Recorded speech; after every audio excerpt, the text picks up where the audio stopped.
Hi friends, hello everyone, welcome back to my channel. In this video we are going to discuss solving partial differential equation using Laplace transform। मतलब कि हम Laplace transform की help से partial differential equations को कैसे solve कर सकते हैं वो हम इस वाली वीडियो में देखने वाले। से स्टार्ट करते हैं।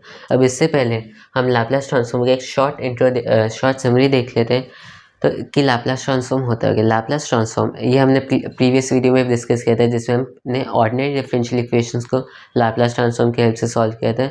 उसमें क्या बताया था कि लाप्लास ट्रांसफॉर्म एक इंटीग्रल ट्रांसफॉर्म है जिससे हम क्या कर सकते हैं, अगर मेरे पास किसी भी सेट ऑफ कैलकुलेशन से जो हम नॉर्मल मेथड्स की हेल्प से सॉल्व करने में डिफिकल्टी फेस कर रहे हैं तो हम क्या करेंगे, उसमें एक लाप्लास ट्रांसफॉर्म कोई सा भी इंटीग्रल ट्रांसफॉर्म लगाएंगे, उसको एक दूसरे वर्ल्ड में, उस सेट ऑफ कैलकुलेशन की दूसरे वर्ल्ड में इमेज बनाएंगे।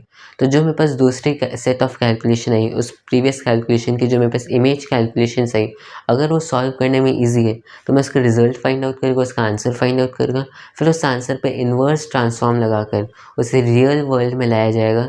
फिर जो मेरे पास रिजल्ट होगा वही मेरे पास जो प्रीवियस सेट ऑफ कैलकुलेशन था उसका आंसर हो जाएगा। सो इस तरह से हम किसी भी इंटीग्रल ट्रांसफॉर्म या फिर लाप्लास ट्रांसफॉर्म का यूज़ करते हैं। सेम मेथड हमने ऑर्डिनरी डिफरेंशियल इक्वेशन को सॉल्व करने में अप्लाई किया था।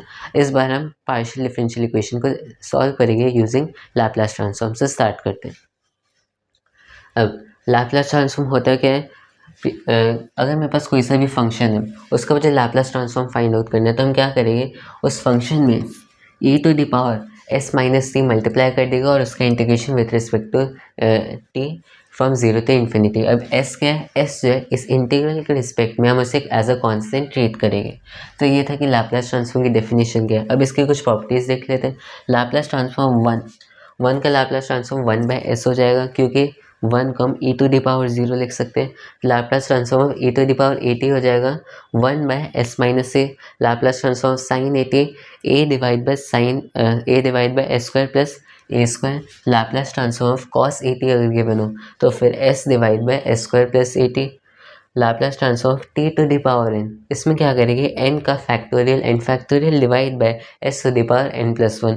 लाप्लास ट्रांसफॉर्म अगर जो मेरे पास फंक्शन है t का फंक्शन जो मेरे पास गिवन है उसके साथ कोई e⁻at में मल्टीप्लाई कर दूँ तो इस फंक्शन का लाप्लास ट्रांसफॉर्म क्या हो जाएगा, एज्यूम कर लेते हैं एफ ऑफ टी का लाप्लास ट्रांसफॉर्म जो एफ ऑफ एस है तो फिर इस फंक्शन का Laplace transform F of S minus A हो जाएगा।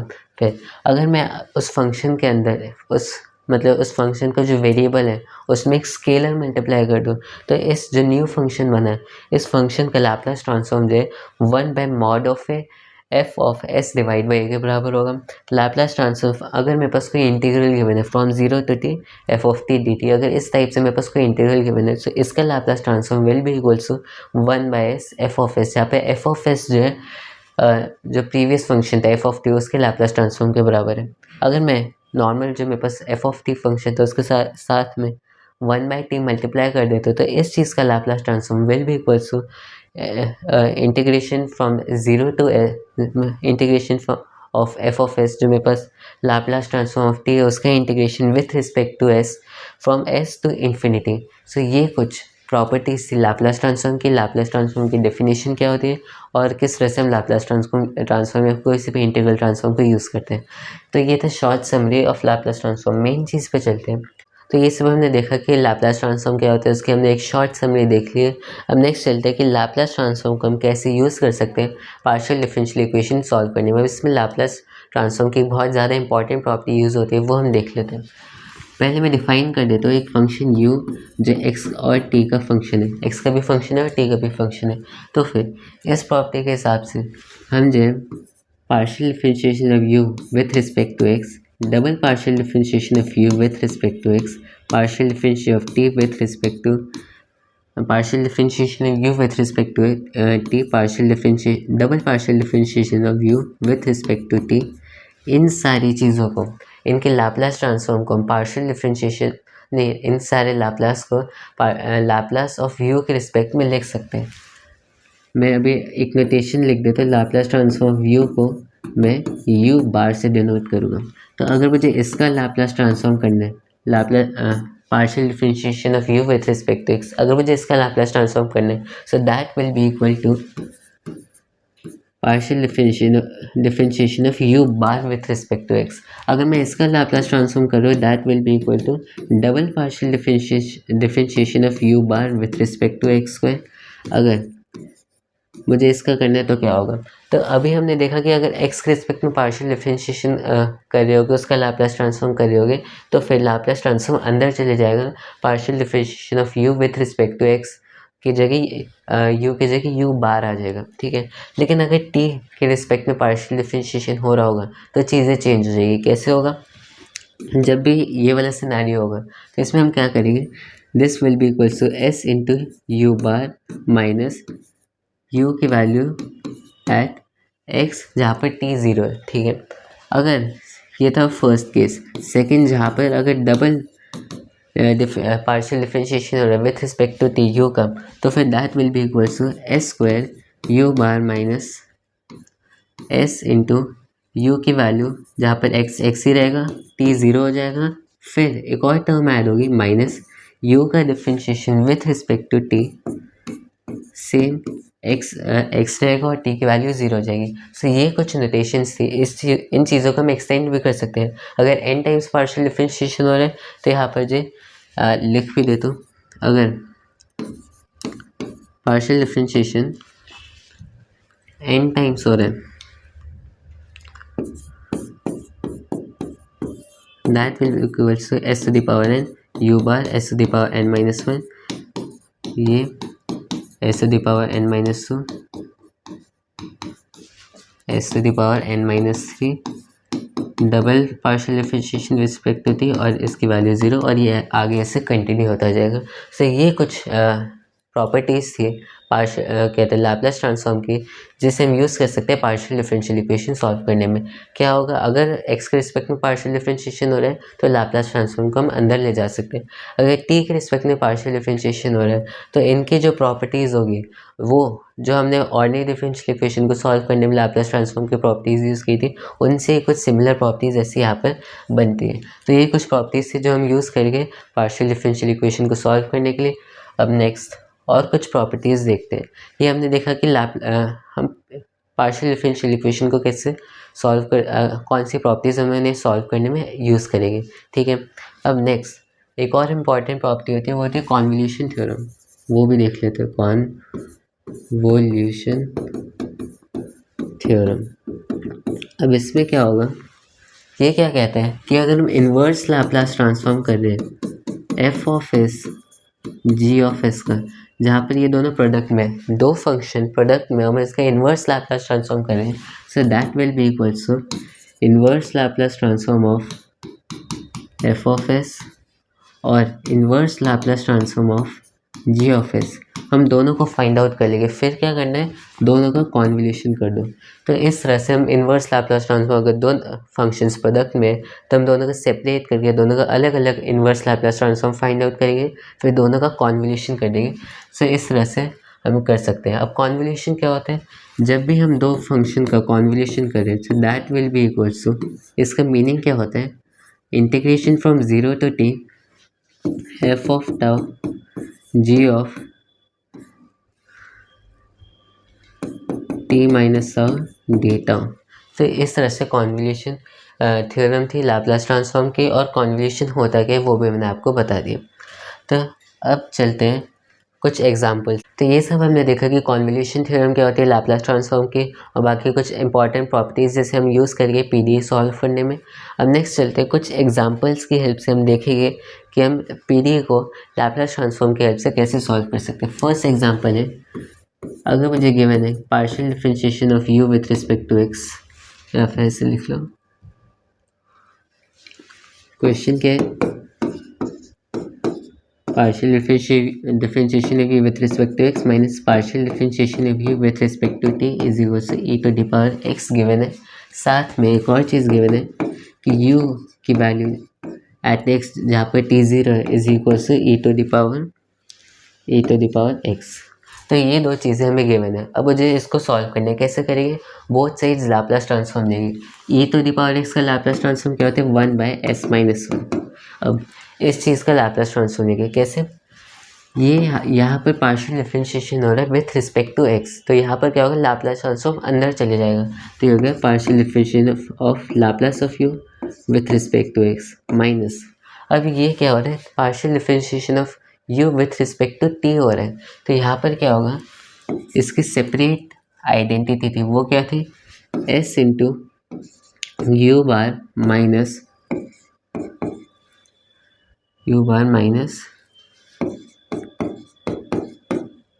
यू की वैल्यू जहाँ पर एक्स ही रहेगा और टी 0 के बराबर हो जाएगा, तो हमने दोनों का लाप्लास ट्रांसफॉर्म करके यहाँ पर रख दिए। इसको सॉल्व कर लेते हैं। Partial differential U bar with respect to X minus S into U bar plus ये इज इक्वल टू 1/s-1। ये किसके बराबर था, दिस इज इक्वल टू किसके बराबर, e to the power x के, यहाँ पर हमें गिवन है this x minus S U is equal to 1/s-1 minus E to the power x। अब ये जो मेरे पास चीज़ आई है इसको हम इजीली सॉल्व कर सकते हैं। क्यों सॉल्व कर सकते हैं, क्योंकि ये जो एक लीनियर डिफरेंशियल इक्वेशन है, linear differential equation of one order, जहाँ पर हम इंटीग्रल फैक्टर का यूज़ करके जो मेरे पास फॉर्मूला होता है कि हमने इंटीग्रल फैक्टर फाइंड आउट कर लिया, e to the power integration of P D X, और बाद में y into integral factor is equal से integration q into integral factor D X. So इस तरह से हम इसे सॉल्व कर सकते हैं। क्यों ऐसा क्यों कर सकते हैं, क्योंकि यहाँ पर मेरे पास u बार ये फंक्शन है और वेरिएबल मेरे पास x है, और यहाँ पर जो है s जो है वो वेरिएबल नहीं, वो एक कांस्टेंट की तरह ट्रीट होगा। ठीक है, अब आगे चलते हैं, सॉल्व करते हैं। ठीक है, इसका इंटीग्रेटिंग फैक्टर क्या आ जाएगा, इंटीग्रेटिंग फैक्टर इज इक्वल से integration E to the power P D X is equal to P क्या है, पी जो है माइनस एस है, तो फिर इंटीग्रेशन माइनस एस का करेंगे विथ रिस्पेक्ट टू एक्स, वो हो जाएगा इसके बराबर। इंटीग्रेटिंग फैक्टर पता चल गया, तो Y into integrating factor is equal to ये होता है। ठीक है, y यहाँ पर क्या है, u bar into integrating factor e to the power D X is equal to q क्या है, q ये है 1/s-1 minus e to the power x, तो यहाँ पे लिख दो e to the power x into integrating factor मेरे पास ये, तो ये जो है सॉल्व होके इसके बराबर आ जाएगा। अब इस चीज़ को आगे कंटिन्यू करते हैं, इसको इंटीग्रेट करेंगे तो मेरे पास आ जाएगा e to the power minus X, 1/s बाहर आ जाएगा क्योंकि कांस्टेंट है, this minus integration of e to the power 1-s dx। अब बस सिंपली मुझे इनको इंटीग्रेट करना है, e to the power minus S X 1/s-1, इसको इंटीग्रेट करेंगे तो क्या आ जाएगा, e to the power S X divide by minus S हो जाएगा। ठीक है, फिर इसको इंटीग्रेट करने पे मेरे पास सेम यहाँ पर कॉपी हो जाएगा, फिर डिवाइड बाय 1-s। ठीक है, तो इस तरह से मैंने इनको इंटीग्रेट कर दिया। अब इसको मैं कैंसिल आउट करूँगा, ये कैंसिल हो गया, ये कैंसिल हो गया, और यहाँ पर भी इसको अगर मैं सेपरेट करके लिखूँ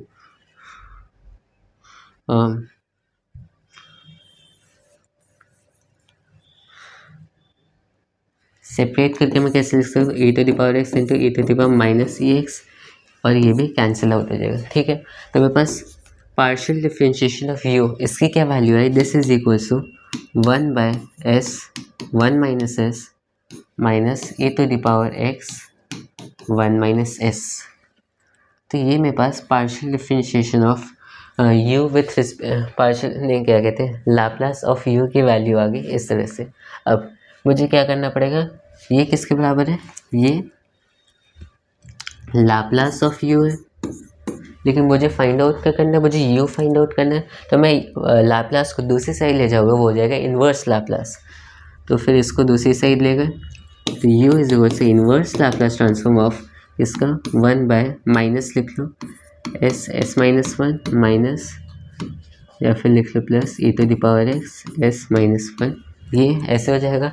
अब यहाँ पर देखो इन्वर्स लैप्लास ट्रांसफॉर्म करें तो फिर इस इन्वर्स लैप्लास ट्रांसफॉर्म के लिए e to the power X constant की तरह ट्रीट होगा। ठीक है, इसको आगे कंटिन्यू करते हैं। तो यू जो मेरे पास होगा वो होगा माइनस में बाहर ले सकते हो, minus inverse Laplace transform of 1/s s-1, ठीक है। फिर e to the power x as a constant treat होगा, तो फिर e to the power x बाहर ले गए, inverse Laplace transform of 1/s-1, ठीक है। फिर अब इन्वर्स लैप्लास ट्रांसफॉर्म 1/s-1 को हम लिख सकते हैं, ये e to the power x होगा, क्यों होगा, क्योंकि यहाँ पर a की वैल्यू 1 है, ठीक है। फिर अब दोनों को मल्टीप्लाई किया, e to the power 2x plus में क्या, अब यहाँ पर देखो, यहाँ पर दो फंक्शन मल्टीप्लिकेशन में है। अब जो दो फंक्शन प्रोडक्ट में होते हैं और उनका इन्वर्स लैप्लास ट्रांसफॉर्म लेना होता है, तो मैं दोनों को सेपरेट करके इन्वर्स लैप्लास ट्रांसफॉर्म लूँगा, फिर उनका कॉन्वोल्यूशन लेना है।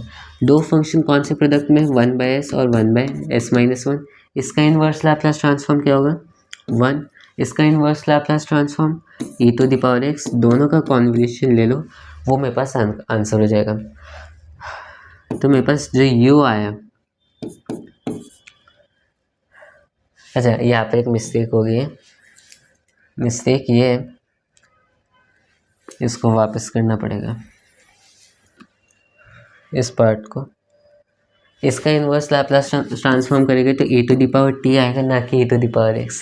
तो ये हो गया e to the power x plus t, plus इसका इन्वर्स लैप्लास ट्रांसफॉर्म होगा तो 1 और e to the power t का कॉन्वोल्यूशन आएगा, और ये मेरे पास u की वैल्यू आ गई। इनका कॉन्वोल्यूशन फाइंड आउट कर सकते हैं, मैंने आपको कॉन्वोल्यूशन कैसे फाइंड आउट करते हैं वो आपको बताया हुआ। तो इस तरह से हम पार्शियल डिफरेंशियल इक्वेशन सॉल्व कर सकते हैं यूजिंग लैप्लास ट्रांसफॉर्म। नेक्स्ट वाली वीडियो में और ज़्यादा लैप्लास ट्रांसफॉर्म के एप्लीकेशंस यूज़ करेंगे, जैसे कि मैंने आपको बताया था कि बहुत सारे नॉन एलिमेंट्री इंटीग्रल्स होते हैं जिनको हम लैप्लास ट्रांसफॉर्म की हेल्प से सॉल्व कर सकते हैं, या फिर इंटीग्रल इक्वेशन को भी हम लैप्लास ट्रांसफॉर्म की हेल्प से सॉल्व कर सकते हैं। तो बहुत सारे लैप्लास ट्रांसफॉर्म के एप्लीकेशन से हम वो नेक्स्ट वाली वीडियो में डिस्कस करने वाले हैं। सो बाय।